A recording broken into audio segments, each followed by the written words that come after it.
Is Jack Darling really good for North? Jesse from True Footy is here to tell us. And Stevens lined him up too. Let there be no mistake about that. Stevens went at him at 100 miles an hour. He get another go. And he grabs him. He's grabbed play on for holding the man. So we've got a very special guest on this episode of the Further North podcast. There's big things going down in the North Melbourne world. We've got Jack Darling. We've recruited someone from West Coast. And who bigger in the West Coast world than Jesse from True Footy? Thank you so much for some of your time, mate. Thank you for joining me from the other side of the world as well. How's things? I'm sure everyone knows who you are, but if you want to introduce yourself or say what you do, feel free. Yeah, sure. Thanks, mate, for that introduction. Happy to be here. So I'm Jesse, and I've been working on the True Footy YouTube channel for 7 years now, just gone. And we just make general AFL content. Somewhere along the line, started this year, I started an Eagles fan channel as well because I just have no life and apparently have the time to do both. And at the moment, trying to make both of these things my career. It's been my job for the last 18 months since I moved to the UK, which, you know, invites a lot of questions in itself. Doesn't make a lot of sense. But since I've been in the UK, doing footy YouTube full time from across the world. And keen to get stuck into trade period and kangaroos and West Coast chat. Geez, they don't get called the kangaroos anymore, do they? That seems to be something from my childhood. That was like, you remember when we had the logo of the shield with the real weird two-dimensional kangaroo? That just reminds me of that and before. And I think we reverted back to North. I don't know. It's weird looking at like old footage and hearing them get called the kangaroos, but I guess I did it until 2016 or whenever it was, until we changed the logo. But hey, with a new logo, it becomes a rebrand. And fair to say, we haven't done too much since we got that new logo, to be fair. But we did bring back the Bounding Roo. But really quickly, I'm going to ask you, what's it like consuming football from the other side of the world? Because I've been watching the channel for years now, to be honest. And you're definitely my favorite football YouTuber, because I find your opinion, the way you present things, there doesn't feel like there's bias involved, especially when you're talking about other clubs. So what's it like sort of reporting on it and talking about it from the other side of the world? What time are you getting up to watch Eagles games? First of all, thank you for that. I appreciate it. You know what? It's pretty easy in terms of my routine. Now that the games have finished, I don't have to get up so early anymore because I can sort of wake up and consume a day's full of content of like media news and stuff, particularly around trade stuff. So I kind of like having it all there for me to go at 9 a.m. when I start. Whereas I think if I lived in Melbourne and there was trade stories breaking at like 8 p.m, I'd be like, well, it's a bit late for me to start doing a video about it now. So from that point of view, it works. But for Eagles games, man, when we cop the Sunday away fixture in Melbourne every second week, there'd be a 4 a.m. start. And some of those 4 a.m. starts would lead to 100-point beltings. So it's been a lean year and a half, but it's been good fun. Yeah, I mean, look, if that's not a sign that you're a committed Eagles fan, I genuinely don't know what is. I mean, I'm a big Premier League fan as well, and I'm an Arsenal fan. I remember a few years ago I don't know if you're a Premier League fan at all, but a few years ago when we weren't the best, the Emery years, I'd be getting up at 2, 3 in the morning and watching us lose to Southampton, 2-0. And it really tested me out. So look, I completely understand where you're at. My best memory actually, of doing something like that, I was actually in London for the 2018 grand final. We went to, what was the name of the pub? I can't remember. We had to pay like £15 to go into this pub, and it was 4 a.m. and we watched the Eagles get up over the Pies. So, and one of the last good grand finals bar last year as well, which I'm sure you remember very well. But yeah, I loved it over there. There was so many Aussies packed into this pub, and there was a Canadian bloke that we met in the hostel, and he went straight from some club to the pub to watch a game he'd never seen, and he was just smacking down Red Bulls, then went straight from the pub to his plane to fly back to Canada. So I hope he's doing okay, but he got a big Eagles win, so that's all right. Good for him. Hopefully we converted a Canadian Eagles fan that day. If we were ever going to do it, it was that day. Absolutely.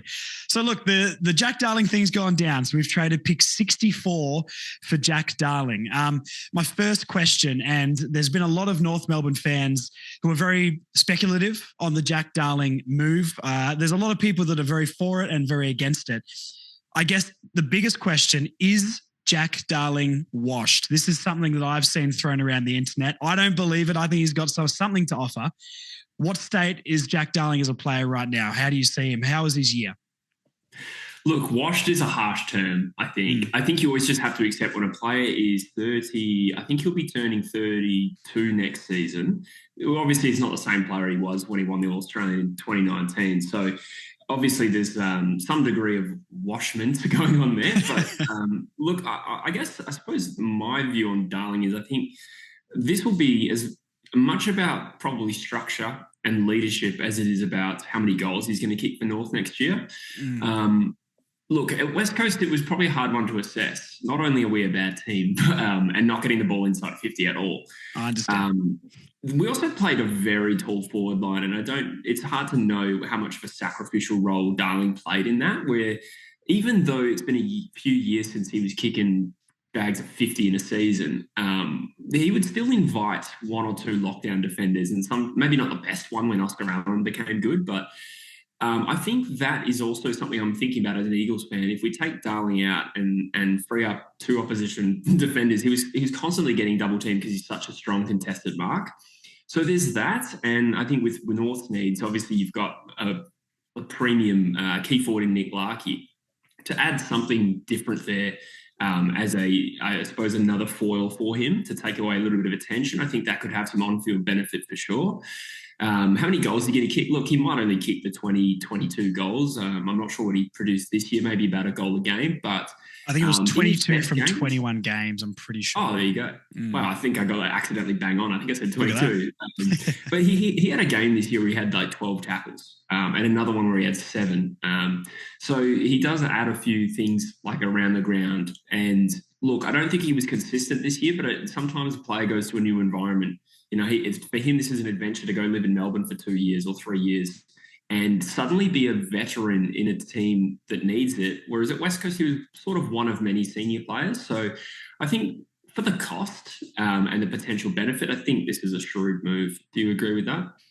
Yeah, I do. I mean, this was sort of my stance on it too, was I'm not really sure maybe why, and we know, especially in podcasting YouTube world, that the internet's opinion isn't the most accurate opinion to go off for anything. But my sort of opinion on it was if he can kick 25 to 30, which I know is a lot higher than what he did last year, or 22, it's close, I guess, but say 20 around the 25 goal mark, take that key position player away from Larkey, a bit of structure on the field and a bit of leadership off it. I think that's a massive tick. I think a lot of people initially, when they were hearing about the Darling move, were like, this isn't the key forward that's going to win us a premiership. And no way. And that's not, I don't think that's what the club is thinking that they're going to be doing. But my opinion is sort of Jack Darling is here to help us get out of that bottom 4 and start us moving up the table. So hopefully we draft a key forward alongside getting Darling this offseason and he can take over in a couple of years. So that's sort of my opinion on it. But do you think that's a reasonable or fair,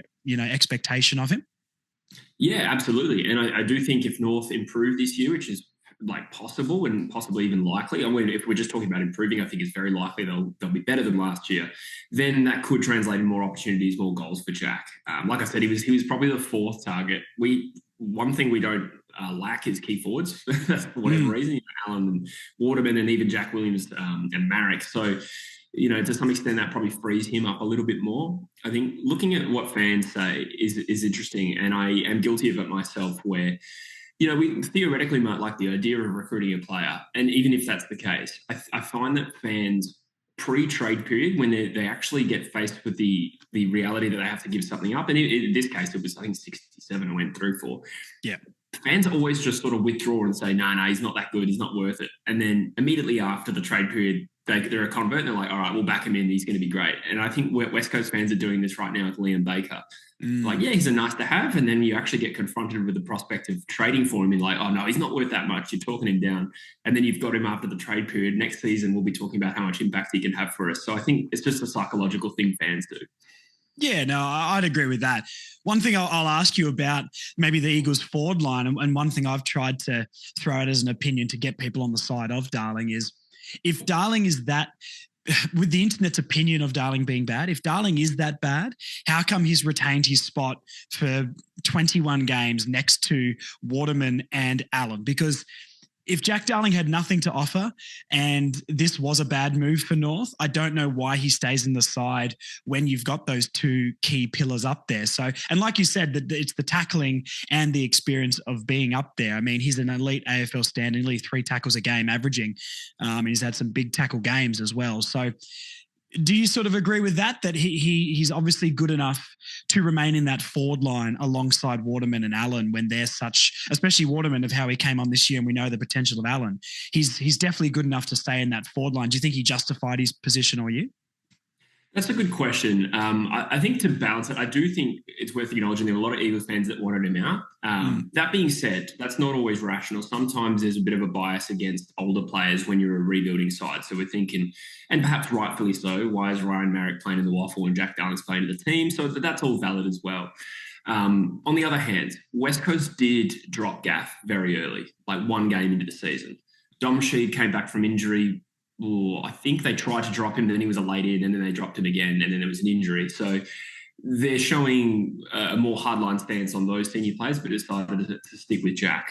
And perhaps the reason is that he still invites that opposition attention, which I think will be even more handy to North than it was to West Coast. So yeah, I think you're right there. And to be honest, Darling produced at least 2 good games off the top of my head this year, where he was outstanding and one of our best players. So he's not completely washed, I suppose.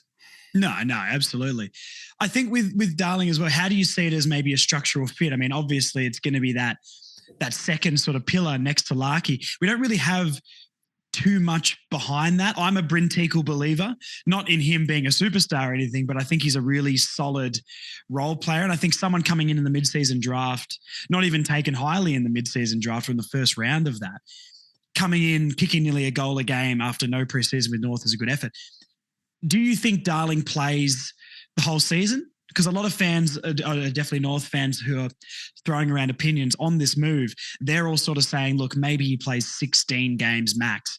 To me personally, I think he plays every game, and I don't know why he wouldn't. But what do you see him? Do you think he's got a whole season in him for North, maybe in a slightly more prevalent role, I guess, in the forward line, not playing behind a Waterman and an Allen, playing just next to a Larkey? Yeah, I think so, to be honest. I mean, you never really know from the outside looking in, and he is 32 now, or did I say 32 next year? I think he's 32, yeah, maybe he's going to turn 33. Yeah, so of course, like the older they get, the chances of an injury get higher, but he has been a durable player for his whole career. I'm not too sure what the stat was, but I think he went a long time without missing a game, and the one game he missed for that period was the game he had to sit out because of the vaccine drama. So, I think you're right, yeah. Yeah, so he has been a really resilient player. I would also suggest to add on to that, if he only plays 16 games, is that still not a net positive for North Melbourne? 16 games from a veteran player. You can still do a lot from the sidelines and at training, even if he has to get managed. And then, like you said, I was going to ask you about Teakle. How does that fit? I mean, Larkey, Darling and Teakle as a third who can ruck probably still makes sense. I don't really know where Coleman Jones is at. I think, was it his Achilles he did at the start of the year? Yeah. So I'm not too sure exactly, what the other pieces are at play there. But to answer your question, I think I don't have too much doubt Darling can play 20-plus games. He's very durable and in ripping nick. He's always been a fantastic athlete. Yeah, for sure. I think to sort of go back to that thing about how the forward line would structure then, like Teakle, I would like to see Teakle in there. I'm trying to think of, depending on when we go, obviously Parker is another likely addition, very different sort of player though. When I'm looking at keys, I mean, look, hopefully Toby Pink maybe gets slightly less games next year. I like Toby Pink is a fan favorite, but do I want to see him playing every single week? Potentially no, but potentially also he did come in as a backman, so can he sort of fill that void a little bit more? I would like to see Teakle in there, but then you've got a Zerha who's played basically as a key forward for the last 2 seasons, if not more.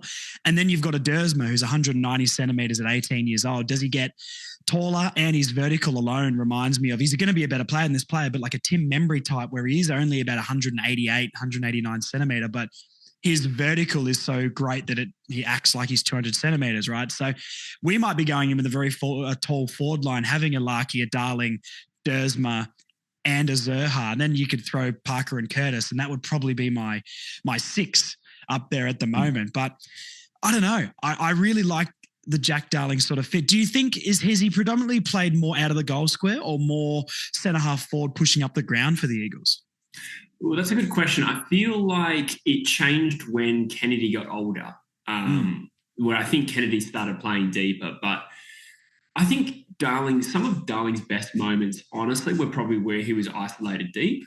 Maybe not like a huge aerial pack mark by any stretch of the imagination, but like I can certainly remember plenty of times where he was had a couple of guys hanging off him and nobody left the ground, but he would take a chest mark because he was just able to hold that position through sheer strength. So probably playing closer to goal is where I see Darling.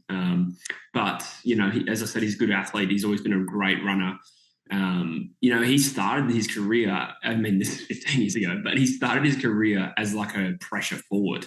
Yeah. Because he was a bit undersized and, the chase down tackles, that was the early brand of Jack Darling. So he does have that in him. And like I said, there was a game where he had 12 tackles this season. So he's got that versatility to some extent. As he got older and stronger, he was able to be one out much more in a contested situation deep forward. So maybe like in this part of his career, that's where he'd go, I think. Yeah, okay. Because I'm trying to think how it all structures up. Like I would sort of want Larky leading out of the square, but do you play sort of both of them deep? A lot of people have banded around maybe Jack Darling starting up a centre half forward and pushing up the ground. But like you say, he's not really a contested marking player. He's more of a one-on-one strength sort of player. And if there's one weakness that Larky does have, it is in the contested marking area. Other than that, he's pretty great at everything. But having those two closer to a goal, I wonder how it all sort of structure up. Do you think it can work with both of those guys playing closer to the goal, or do you think you have to separate them on the field a little bit more? Because as a North fan, I don't really want Larky leading up the ground. I want him within 35, 40 metres of goal every single time. Yeah, absolutely. No, I think it can work. Like I said, with JK, towards the end of his career, he got closer to goal. Whereas when he started, he was a pretty high centre half forward and then got older and stronger and better. So at times, I think they were both playing deep. West Coast have always kind of been blessed with some tall talent to some extent. But Darling definitely can play that role where he pushes up the ground and sort of breaks play up by taking a mark. Like I said, it might not be in the same nature as standing on someone's shoulders, but he can break play up with a good, strong contested mark for sure. So I think that and his running capacity mean he could play higher. Yeah, okay.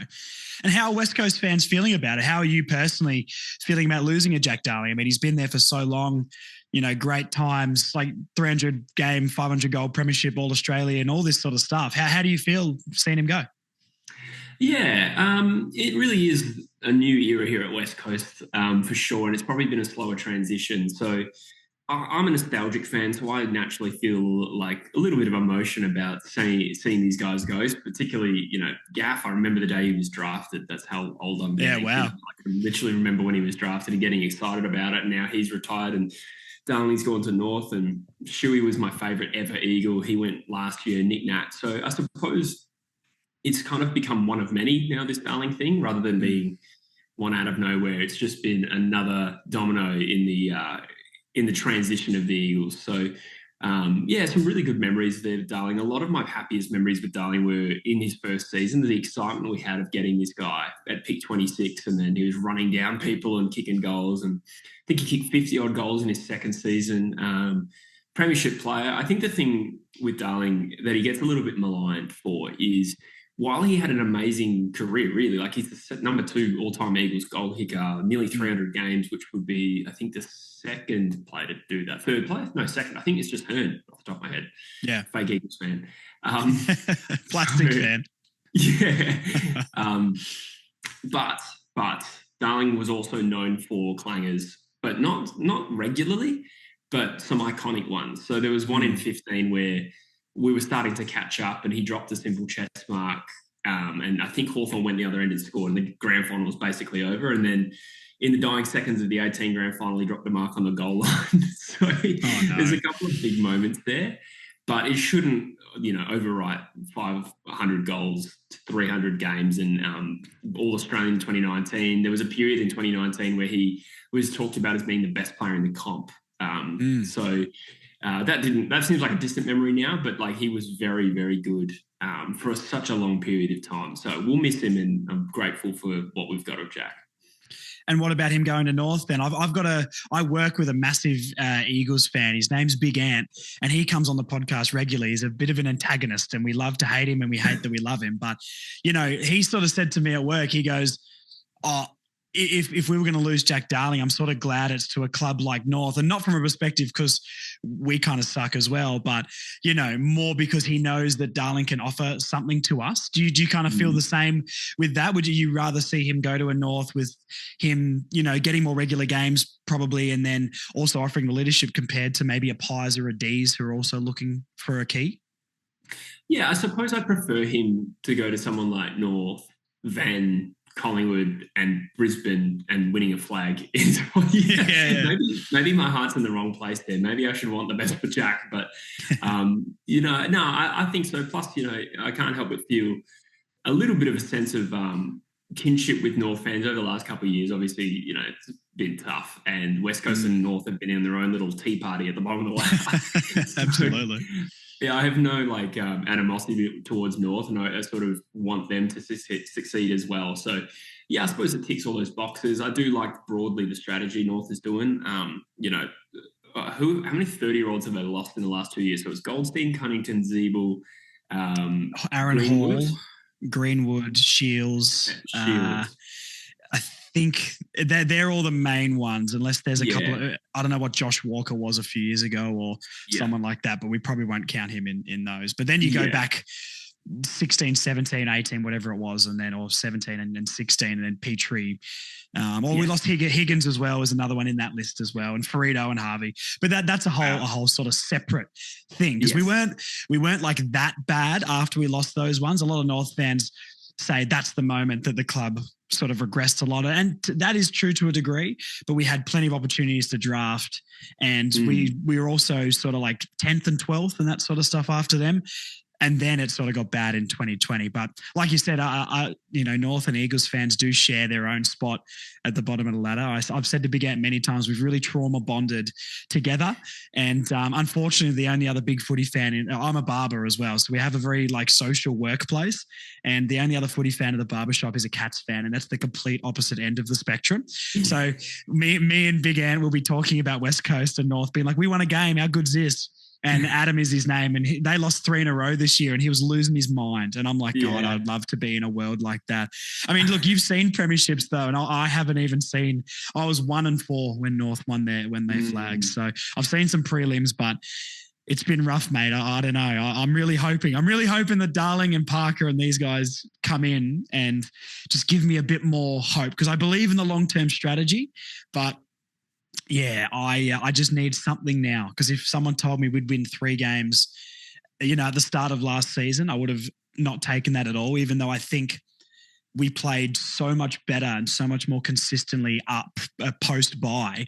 If we can just do that, that makes me feel a bit better about things. I guess we can dive into that like a little bit really quickly. Like, how do you see the Eagles and North Melbourne in their rebuilding? I think I saw a video of you talking about that recently, and North does have a lot of that young core where you guys still have a lot more veterans to maybe guide the younger players you've got. So how do you see North and West Coast rebuilds, comparing them to each other, I guess? Do you think they're in the same sort of stage or different phases? I think different phases at the moment, to be honest. So to expand on that, So at the start of the season, I did my ladder prediction, which may have been where you saw this because I reacted to it recently. And I discussed how North and West Coast, you have to group them together when you're making a prediction, because everyone's Absolutely. I differentiated the two based on, I crunched the numbers, or read the numbers rather, on the age and list demographics this year. And it wasn't just that North were the youngest team. They were significantly the youngest team. And I think Collingwood were the oldest and the most experienced.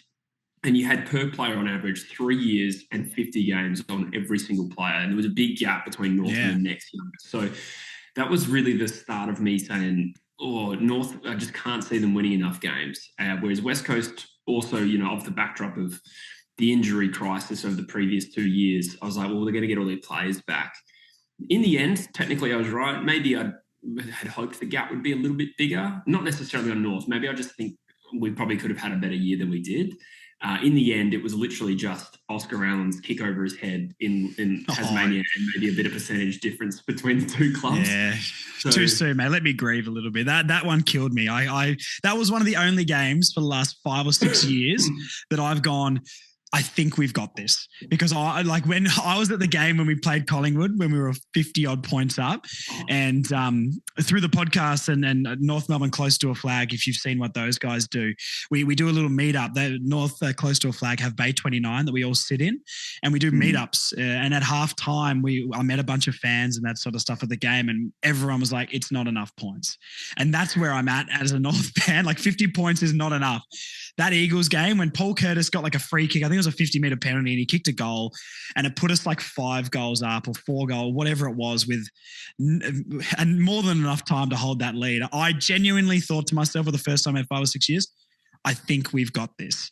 And I cannot believe that an overhead kick sunk us down in Tassie. That hurt so much. I'm just trauma dumping right now on you, but oh man, I can't believe you did that to us. I just hate it so much. I remember just thinking it was funny. I know that's a horrible reply to what you just said. It was just bullshit. Like, yeah, it was. How we kicked 3 goals in 96 seconds at the end. Yeah. But anyway, we don't need to dig that up again. No. Yeah, everyone listening to this right now is just going to be like, why are you speaking about this? Yeah. What I'll ask you next is, so Jack Darling thing, I think you'd say you'd give a tick to, I guess, with price, but also with fit. Just to sum that whole deal up, you're sort of giving that a tick? Yeah, I mean, you just have to consider the opportunity cost. We're just talking about a spot on the list here, really. Pick 67. You could use that on a speculative youngster, or you could go for another established player. But, I mean, there's probably, I don't know, Darling probably compares favourably, considering the position as well, because you guys, I think, had a bit of crack at Membry, which probably isn't going to happen now, I'd imagine. So like that similar sort of player, I think you did fairly well with Darling there. As for taking pick 67 of the draft, sure, it's a strong draft, but North are going to have their good picks. They're going to have their opportunities to draft good players. And I don't think it's a really strong argument against. The absolute worst case scenario is that, this season goes haywire for him, and then you got him on the list for next year. But honestly, I really don't think the potential downside here is really worth considering, and I really don't think it's going to go terribly anyway. So I think this is a slam dunk, and hopefully he has a good couple of years at North Melbourne. Yeah, for sure. I'd agree with that. What about with Luke Parker then? We're bringing in a couple, and Caleb Daniel is sort of one that Brady Rawlings said today that we're waiting on his reply because we want him. Just as a hypothetical here, if we did get a haul like that of at least Parker Darling, but maybe think about Daniel with this, how much do you really see us sort of improving as a neutral? Because I've got us in the minimum 6 wins sort of thing. But if we got 8 wins next season, that would be a big, big, big tick for me. I'm a pretty realistic fan. I know it's a process. I know teams like Hawthorn can jump up quickly, but we don't have the structure off the field to jump like a Hawthorn. So I think 3 to 5 years will be our sort of time span for finals. As a neutral, what do you think we could do if we get 2 or 3 of those experienced, established leaders into the club? That's a good question. On those experienced, mature leaders specifically, I do and I think Parker is an amazing get, by the way. I think that trumps Darling in terms of, what he can bring. I think, probably the best one on the market you could have gotten, unless Pendlebury agreed. So whether they can really improve ladder position simply by their on-field performance, I'm not sure, but I don't think that's mainly the point. But the thing is with North, I actually, sort of getting back to the question, I think that my answer to that question just ended with us talking about when we beat you in Hobart. It's fine, mate. It's fine. I understand. I think I graded West Coast a D this season in my season reviews, and I gave North a C because sure, in West Coast games this year, like the best wins, they were unreal, but then it was followed by some of the worst form, or not, maybe that's a low bar, some really bad form. Yeah. Whereas with North Melbourne, I think, as you said, after the bye, it was a pretty consistent week out, week effort, week in, week out effort. I think the last fortnight was obviously horrid and a slow start, but through that middle period there, you could kind of get a sense of predictability about North Melbourne and the way they were going to show up. And with some more luck in this season, I just think of the West Coast game, the second one, the Melbourne game where you nearly won and the Collingwood one. Like that's 3 wins right there where, things go differently in the last 9 stages and you're actually at that 6-win mark already. Yeah. So with some experience and maturation of some of the younger guys already there, like I actually think that's enough to drive the improvement in addition to what the veterans can offer.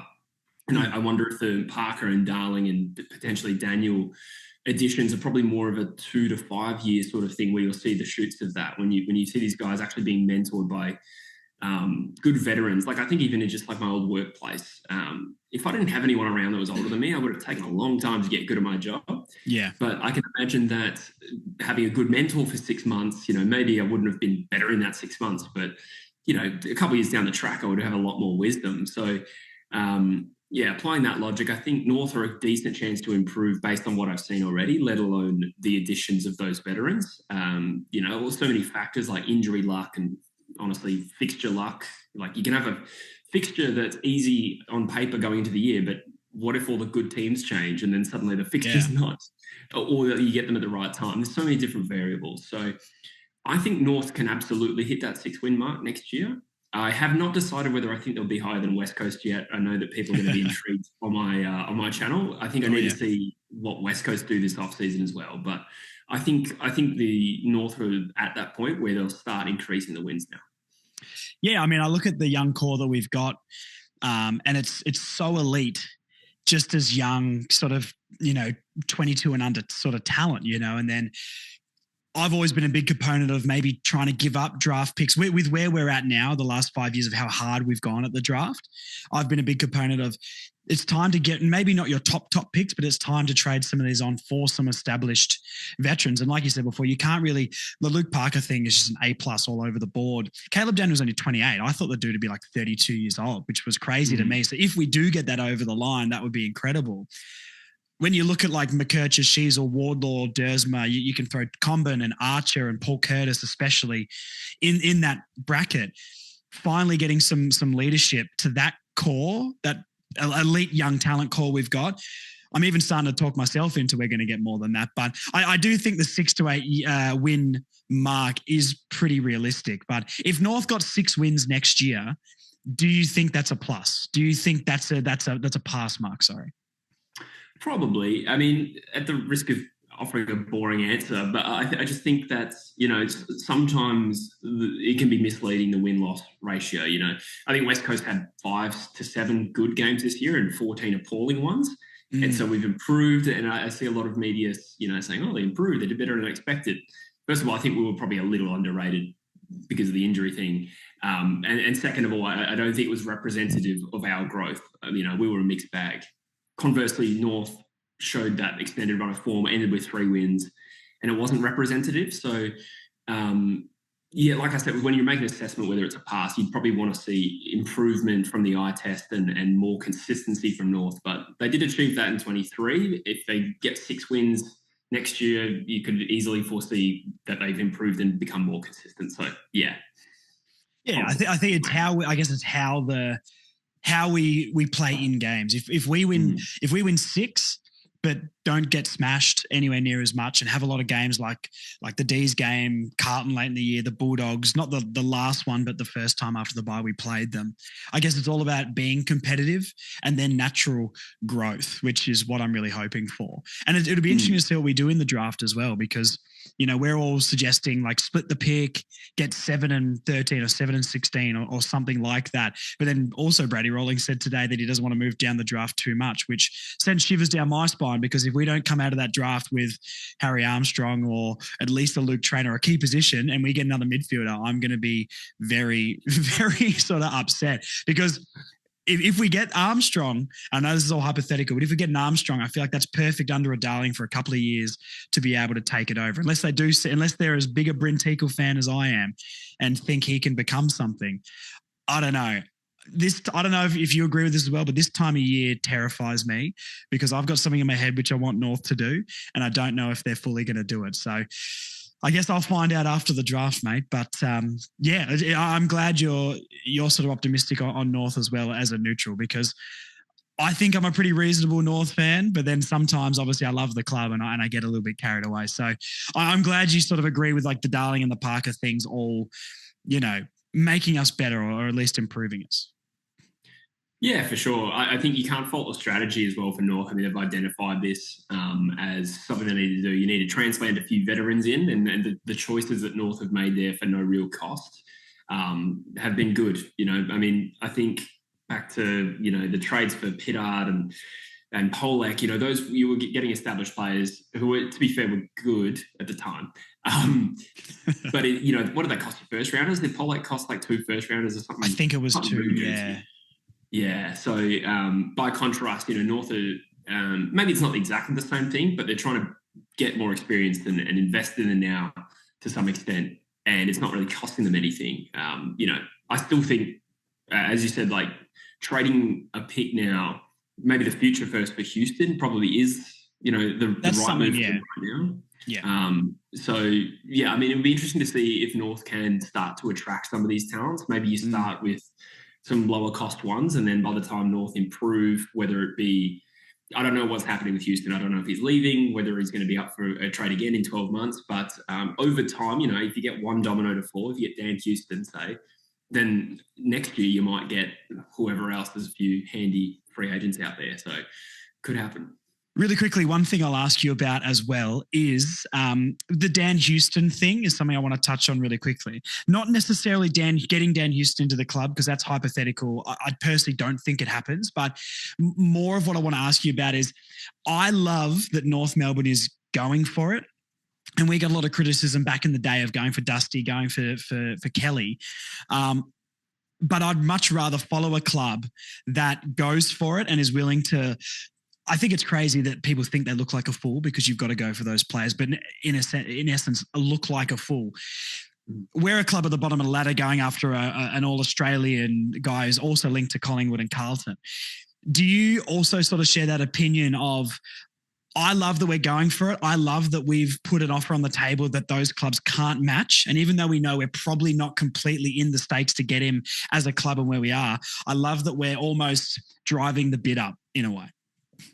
100%. Yeah. I think it's good to be strong in these situations. You don't want to fall back and be sort of meek as a club and accept the reality that it's hard for, certain clubs to recruit players. I think you always have a crack, not to drag West Coast back into this, but, we just changed CEO, and, I think Pike's come in and really made a bit of tried to make a statement and rattle a few cages. And suddenly, I think, I'm not 100% sure exactly how this went down, but I think, he's probably been proactive in trying to get Chad Warner, for instance.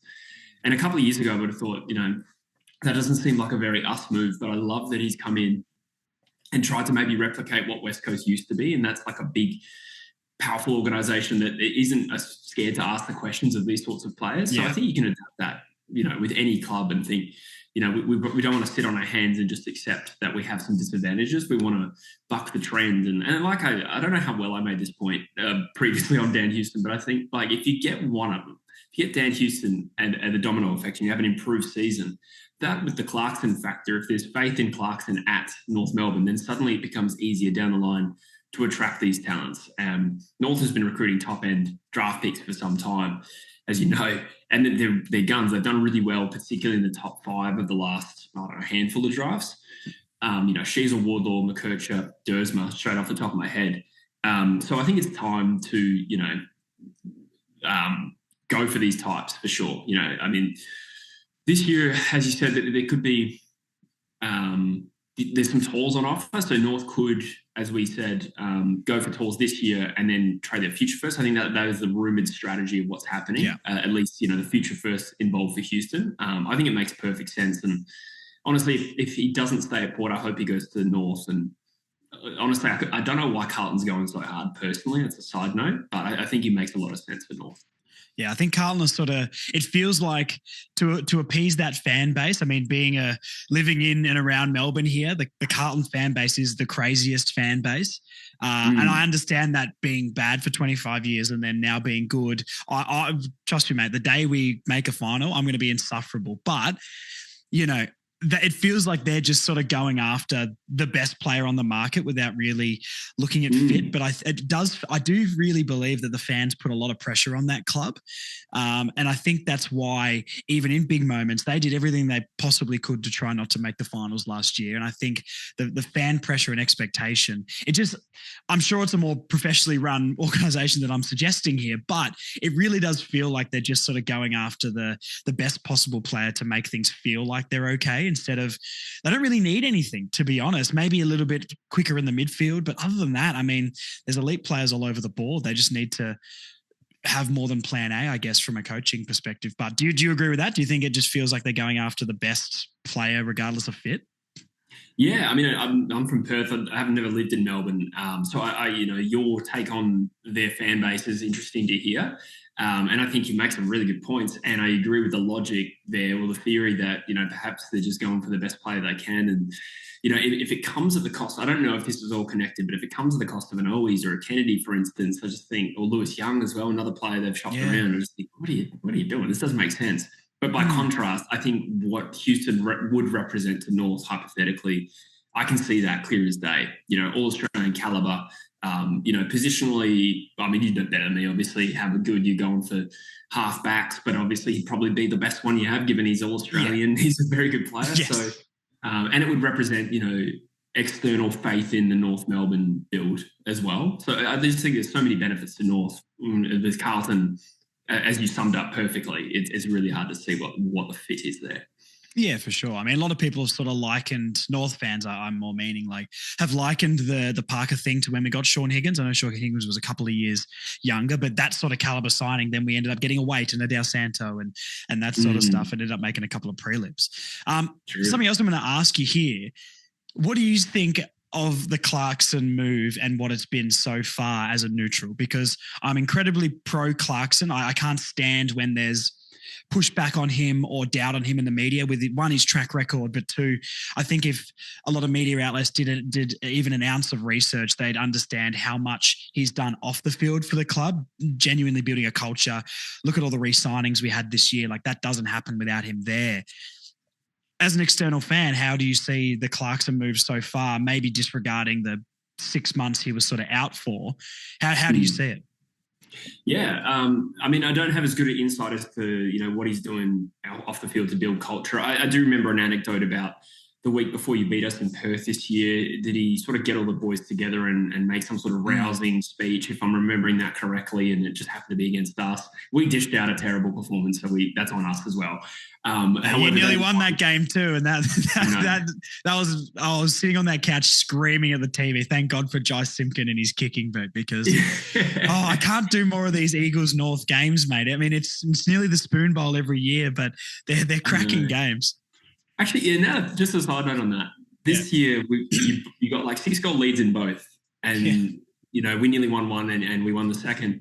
In round one of last year, you also got 5 goals up and we lost by 5 points. 5 points, and then in Perth last year, we got 5 goals up and Paul Curtis kicked 4 1/4 and nearly won. So these games, I didn't really think about that. It's the biggest. Weird. I don't know why it's not on Friday nights, mate. It doesn't make any sense.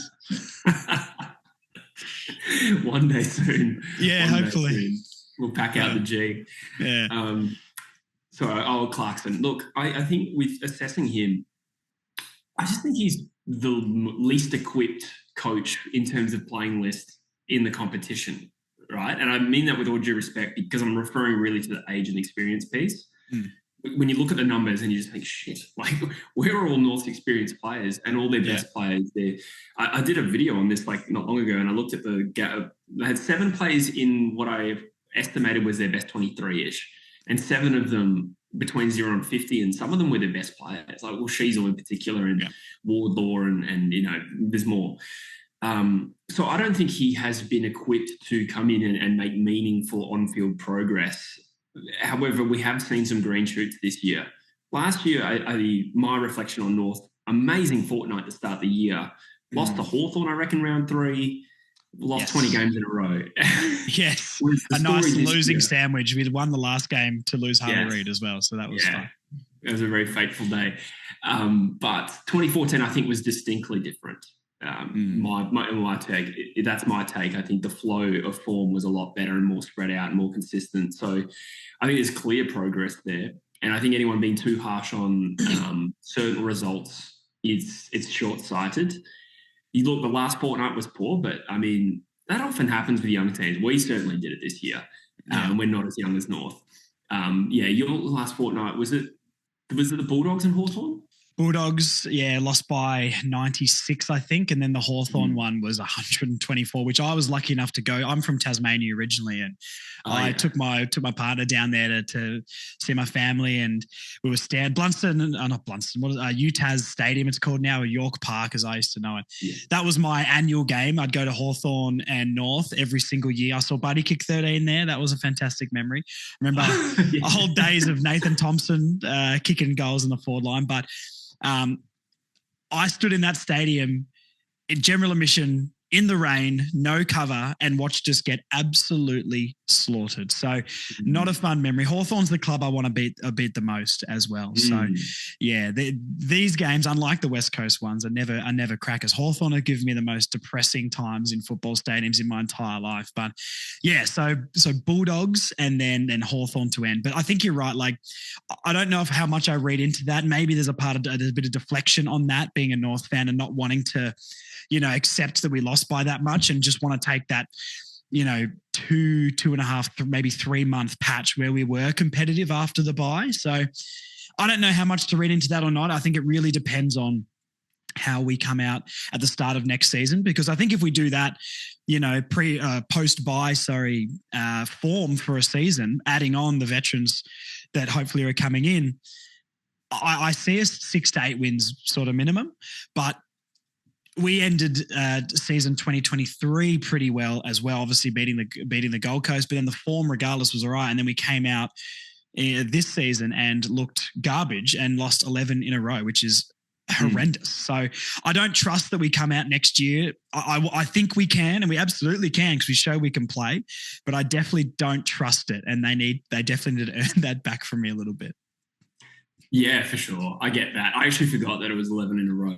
I wish I did. The thing is, there was even some of the losses in that streak after the bye. Close loss to Carlton, Collingwood, Melbourne. The Bulldogs was 18 points. Yeah, that's right. So, that was just stuff that my club wasn't doing. We were winning by, we were 11 goals up against Fremantle, and then we'd lose to Adelaide by 100 points 3 weeks later. It just doesn't make any sense. Doesn't make any sense. No, I'd stick that on North, and I think I think my assessment is that you can probably sweep the last fortnight under the carpet. I know that. Yeah. I needed to hear that, mate. Thank you. Yeah, I really do think that. And North losing games like that isn't a hugely common thing, at least in my recollection. North lost a lot of games in a row, but I don't remember, anything like the record-breaking, pace that West Coast sets when it loses games. Yeah, we did have a couple like Brisbane Gather Round. I hate Gather Round. I love the idea of Gather Round. We play Brisbane every year at Gather Round so far. I think there's only been 2, but we've played them every year so far, and we lose by an average of 100 and something points every single year. And then down in Geelong was round 5 for us, which was 75, and then I think Hawthorn was next, when I genuinely thought we were both 0-5, and I was like, we're gonna win this today, and we got done by 50. So look, that's nothing for West Coast, man. 50 points is a good away game for us. Yeah. I remember watching that one against the Swans last season or the previous season, when it was and it was almost to the point where I was like, I just want this to be so bad that I watch a record, because that's all anyone's got to hope for in this game. But yeah, look, once again, hey, we can trauma bond together, mate, because we both watch rubbish football. 100%. My next question to you is going to be a couple of things, footy opinions that I've shared on the podcast. Just want to get your 2 cents on. There's obviously a lot of controversy at the moment around father-son and around the compromisation of the draft. And I know you've talked about this a little bit in videos, but I've been a massive component on this for years, because it's been affecting my club for years. I don't really think if you're pro father-son, I don't think you can be against compensation picks. As an example, when North got their assistance package a year or so ago, and we got a first round pick in that package from the AFL. We didn't get to pick that until nearly a whole round later because of all the father, son and academies. I understand why that is, but we've had an incredible run of father-son picks. And I look back at the 5 years or since 2020 when we've been bad and really picking up those top 5 picks, you know, academy with Hugo Hagen and Darcy, obviously Dacos, a couple of Ashcrofts, Jed Walter, all this sort of stuff. How much do you think that the father-son in the last 5 years is really affecting clubs like North? Because we've been down there so much, because I talk about this at the barbershop to people and name some of these guys. And even if we got 2 or 3 of those, if we did have access to a Dacos, it's completely franchise changing. Do you think, well, I guess one, do you agree with how the father-son is currently going, maybe the last 5 years, or what's your opinion on it? And 2, do you think we need to make a change to it or agree with the compensation that teams get? And is it fair? So firstly, the last 5 years has been an explosion of father-son talent that has been unprecedented. You know, father-son has been a rule for a long time. And, you know, of course, we got some greats. Actually, yeah, as I said, I talked about this in a video that dropped this morning. And I've checked the comments, a few people supplied, you know, Jonathan Brown, Gary Ablett, Scarlett. There's heaps of legends. But, I mean, this explosion of like the last few drafts, like 2 Ashcrofts, one Dacos was at the top of the draft. Sam Darcy, like it's in new territory now where it's starting to affect every draft. So I don't know. It's completely lined up with North being bad as well. And this is why it's such a strong thing for me. And I understand why other fans aren't as passionate about this as me. But then I look at all those drafts, and every draft, the only one we actually got a number 1 pick was the Horn Francis, and we know how that worked out for us. Yeah. Then you align with Dacos the year before, Hugo Hagens, Jed Walters, you know. Yeah, it's just crazy. Yeah, with that, you know, North, they might have just taken Horn Francis anyway, I think. I don't know, and we'll never really know, but they could have bid on Dacos. At least Collingwood finished second last that year, so if anything, they got him later than what the pick they originally had was. But yeah, it does produce some crazy results, and I just don't know if this is a moment in time that father-sons are exploding, and then is it going to become normal in 5 years and this isn't a big issue? But right now it feels like something that's dominating the league, where Brisbane can win the premiership and get who Cal Toomey says is the best player in this year's draft. It does seem absurd. And then you think, you know, is it really systemic advantages in the league? Obviously, like broadly speaking, father-son's not good for equalisation. It's a quirk that we throw in for tradition, and it's not necessarily going to be fair. But is there systemic advantages to teams? Well, I mean, you could say that the teams that have better players over time and are more successful are more likely to produce good father-sons, but it's not super reliable in itself. You know, like even we're talking about Dacos and Ashcroft, they're better than their dads. I mean, I didn't watch Peter Dacos, but I'm going to guess he wasn't as good as Nick. And the 2 Ashcroft brothers, I mean, Marcus Ashcroft probably wasn't an Olsen medalist. So, it's a weird one to assess, and I do apologize. I forgot the second part of your question. That was the part on father-sons. It was more about like restructuring it, or what would be a way to sort of equalize. Because I agree with what you're saying. Like, you know, I like the quirk, and I think I don't have a problem necessarily with father-son. I more have a problem with the best player going to a finals contending team. And I think there's a way that you can restructure that as a hypothetical for you, and you can bounce off it. As an example, with that Collingwood and North Dacos sort of situation, North has the number 1 pick. Dacos is hypothetically the best player in the draft. We can debate Horn Francis or not.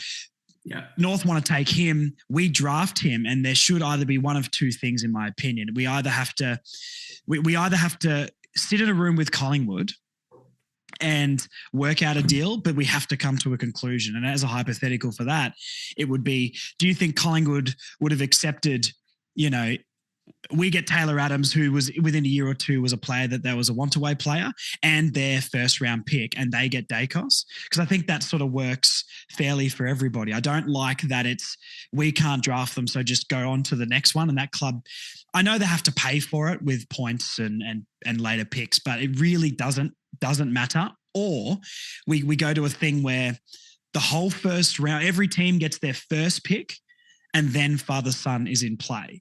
And if they really want to move up the order to get a higher pick, then they've got to trade something for it. And yes, you might trade up to get a Dacos, but then you've got to lose something in return if you're a finals contending team. So what's your sort of opinion on that? That's a really tough one.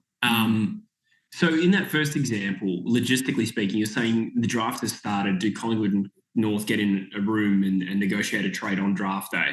Is that what you're saying?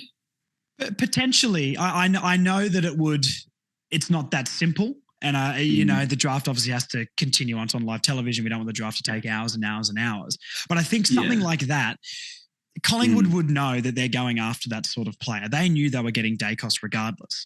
So Dacos can still be linked as a father-son to Collingwood, but North Melbourne can take that pick and then a deal has to work. And maybe there's a hypothetical deal worked out previously. And then if they in North then do take that player, then the deal is in effect that both teams sign off on, just so, North gets something out of it and Collingwood both. I think it's a win-win for both. Yeah, I get it. I think this is a boring answer, but I think the things that will get in the way of these sorts of negotiations are like the Players Association and player rights. And they probably don't want a scenario where players can be traded on draft day. That's something that can't really happen as it currently stands. You've got this predetermined window when players have the right to move clubs, and they also have the right to know about their future by the end of that deadline. So it could get murky. I mean, at the moment, what exists is an actual discount for father-sons in terms of the points calculation, right? So I think clubs get, is it 10 or 20? I can't remember if it's 10 or 20% discount in terms of matching points. Okay. Which I'm not sure. Seems irrelevant because the discount is only ever applied. There's no scenario where a bid is matched and there's no discount. So it doesn't make any sense. So I think you could just get clubs to more seriously have to pay up there. I'm thinking of 2021 Collingwood's draft. At least in that scenario, they probably could have paid more, but they did also probably lose a lot of their other picks in that draft. So there was the cost of giving up a lot of their other picks. So I reckon they would have gone Dacos and then probably a couple of picks in the 40s. Yeah. But then you move to 22 and Brisbane get Fletcher and Ashcroft in picks 2 and 12 or whatever it was. Now that's an awkward situation where they get 2 first rounders. I don't know. I don't. It's a hard one. I know it's a hard one. I think I don't want to make it really hard for clubs to get their father-sons. That's probably the one part that gives me some friction. I'm just like, if it's my club in that scenario, I don't want to lose, Luke Shuey's son. Yeah. But can we make it so that they pay an equitable price? And do you think the fact that there's probably going to be some unequal results every now and then? Yeah. Do you think then maybe the alternative option of every club gets their first pick before father-son is at play, then the normal rules apply. So as an example, if Collingwood don't have a pick in the top 10 and Dacos is top 3, they can then trade up to the top 3 to then get that player. But if your father-son isn't in the first round or in that batch of first picks, then it's more fair because your father-son's probably a late first or second round and beyond sort of pick. It just, that to me keeps the father-son alive, because I love that Jackson Archer runs around for us. And I don't know what Cooper Harvey is as a player. He didn't really have the best year, but it's nice. But they're also like second, third round picks. Like I sort of said before, it's my issue isn't really with the father-son, it's more with the best player going to a great team. And I think that's a decent way of stopping it, is letting every club have their first pick and then the normal father-son rules are in play. And if they want to move into, if you've got a top 10 sort of player in father-son, then you do have to give up something for that. But if it's beyond that, then the normal rules apply. Yeah, I mean, from an equality point of view, I can't argue with it. But then in terms of personal taste, I'll probably fall back on, well, in that scenario, it's very hard for Collingwood to get Dacos. Now, I'm sure 17 sets of fans don't give a shit about Dacos getting to Collingwood. But for me, I'm thinking about what would it be like if it was my club, and I would like to minimise the risk of losing that player. But, make sure that there's a more fair price paid, because in this kind of current landscape, whether it be academy or father-son, you can trade pick 15 for 26, 28, 41, 42. and that's the same as pick 2 or whatever. I don't know exactly what the math is on that. Like it creates these bizarre results. So perhaps if we can tighten up that and make sure that, Brisbane, say, it's tough because they've had 3 first-round father-sons. It's just an extreme weird situation at the moment, but they've had to have traded a future first to get enough points for Ashcroft to make that harder. Yeah. If we're talking about a top pick here, then that's probably where I'd start. But from an equality point of view, I can't argue against what you said. Yeah, and I guess it's hard to throw a blanket rule when it's such a variable, sort of thing as well. Like we're saying, like Brisbane winning a premiership and getting the number 1 player in the draft is crazy, but then you go back to the Pies and it's a different circumstance. So no, fair enough. Yeah. The other one I wanted to ask you about being a West Coast fan and also, from Perth. The attraction, there's a lot of debate, especially in Victoria, but maybe interstate clubs to Victorians about equality with travel, but then also how even is the league in that spectrum. And the thing I would say maybe throw back to that and just want your opinion on it is, the home ground advantage I feel like a West Coast gets compared to a North playing at a stadium we play away games at Marvel against Collingwood and Carlton, which is ridiculous. But, I understand there's a lot of travel involved, but do you think that something like a home ground advantage, which I think it's fair to say maybe when you're a slightly better club, 2 to 3 wins, you'll probably gain from that a season. One, do you think that sort of evens it out? Because in my opinion, it sort of does. And this conversation of it's not fair for interstate, but I think interstate clubs do benefit a lot in other areas. Where's your stance on that? Because I think it evens itself out pretty well. But where do you stand? Yeah, good question. I don't have a strong stance on it, which kind of implies that, maybe I do think it's even. It's so hard to quantify what is the benefit of having a home ground advantage versus the travel burden. One thing I'll point out, not just because I'm a West Coast fan, but I suppose being from Perth, is not as good as being from Adelaide, right? So the South Australian teams travel far less because of the relative distance from Adelaide to Melbourne, but they still get their home ground advantage. So in that sense, they've got an advantage over West Coast who go to Melbourne every second week. So it's super hard to quantify. I wouldn't have necessarily been campaigning for an extra home game. I believe that has actually been talked about. Okay. West Coast and Fremantle might get an extra home game coming up. It's not locked in, but they're discussing it at AFL House, which surprised me. So it's not something I'm really campaigning for. Honestly, the quickest solution to this is probably just to get more teams in each state. I shouldn't have said quickest. That will take a million years. Yeah. But a third Perth team, but then West Coast and Fremantle staunchly rejected the idea of a 20th team in Perth, possibly because of that home ground dilution. I don't know. But talent pool as well. Yeah, talent pool, a membership pool. So I guess to answer your question, I probably think it more or less evens out, and we probably take the short straw a little bit.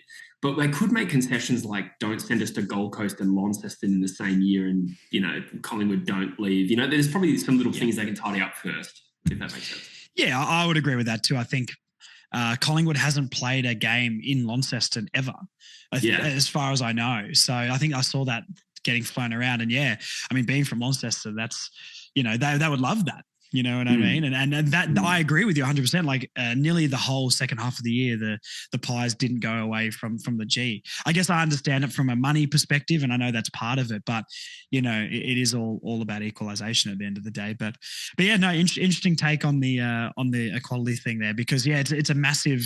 It's a big talking point here, and we get a lot of interstate radio stations and things having a crack at Melbourne for this. And I'm sitting here going, but you guys get to play in the same stadium, and get your home fans there, and you create a fortress. And I went up to the Gabba with my partner and watched Sydney, Brisbane throughout the year, and the Brisbane fans are unreal there. And I would love to go to a stadium like that every single week with your fans, and it's your stadium. But instead I go to, and I like Marvel Stadium. I'm not a Marvel hater at all. I think there's a lot of reasons why it's got better facilities and things than the G does. But, it doesn't ever feel like home. So I guess that's the difference there. Yeah, I think that's a really fair point. It probably creates some inequities as well when Collingwood played Richmond, and there's the two big clubs that you're probably getting I don't know how many Collingwood games would go to an away Collingwood game at the G, but I'd imagine a fair bit. I don't know how that all works there. But yeah, I agree. There's nothing quite like a full packed out Optus Stadium where everyone basically in the stadium wants the same result. I think you're right. There is a big advantage there, I suppose. Yeah, for sure. Well, look, I think that's about it, mate. I don't want to take up too much of your time. I think we've covered every hot topic in the AFL right now. So thank you so much for coming on, man. Honestly, like, I know you're over the other side of the world and you're super busy with your YouTube channel, but I really appreciate you giving us a bit of time. Oh, thanks, mate. Thanks for having me. This was really good fun, a really good chat. And looking forward to seeing more of your work in the future. Absolutely. And look, we'll take good care of Jack Darling for you. He's in good hands. Thanks, mate. And look, if like we said before, if it was any club, North Melbourne would take care of him. So don't worry about that. Oh, that's good. As long as he doesn't play 150 or 100 games or whatever it is and get a father-son. That's true. Hey, you can have Chris Judd's son, all right? It's fine. Oh, dear. Thank you very much, mate. Thanks for coming on. I really appreciate it. Anytime, mate. Thank you.